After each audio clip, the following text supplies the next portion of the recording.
Hey guys, I want to do a little video um, about sketchbooks and journals and how they can help you stay creative and some of the things you can do inside of them.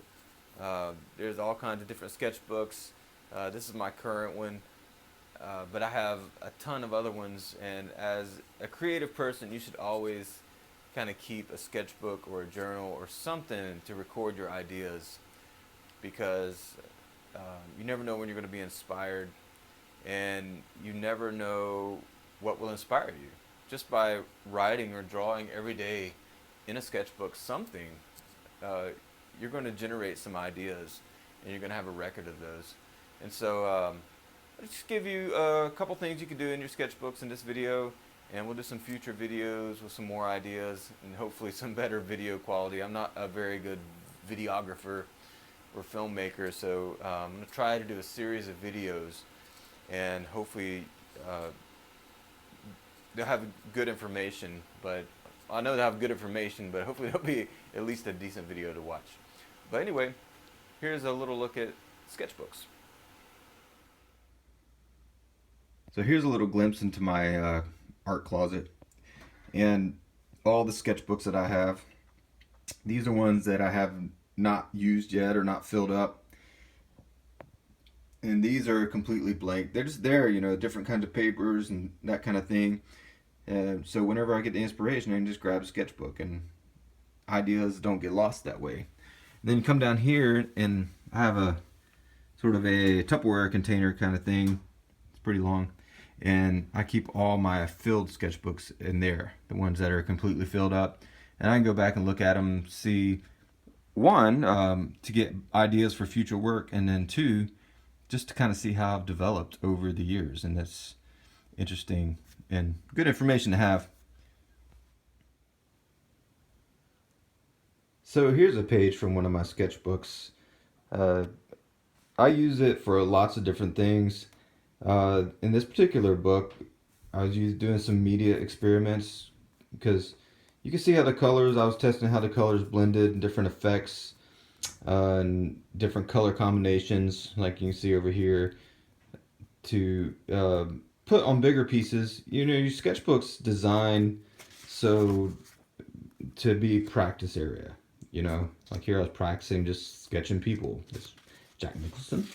But they're not necessarily meant to be viewed by other people, because you can get really self-conscious if you think it's going to be viewed by other people. So really your sketchbook should be just your own private area to do whatever it is you want to do and develop your own visions.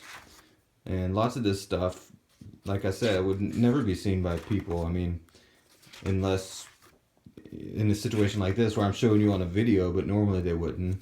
Life sketches, went to a cemetery and did some life sketches. And, some of it will turn out good. And I tend to buy these perforated sketchbooks. That way, if something accidentally turns out good, I can take them out and frame them if I want. But other than that, it's an ideal playground. And here's another thing you can do with sketchbooks. I just bought this one, and I keep it as like an inspiration sketchbook. So a lot of the work in it's not my own work, it's other people's work. I cut out of art magazines and things like that. And has a little pocket in the back, which is cool because you can keep little things in there that you find. You want a collage in there, and then when you get time, you can go back and put them in there. I'll show you a couple things here. Oh, there are some of my sketches in here that's not very... Really, the use of this is just to find inspiration. I cut these artworks that I like out of magazines, and I'll just write what it is about the piece that I like.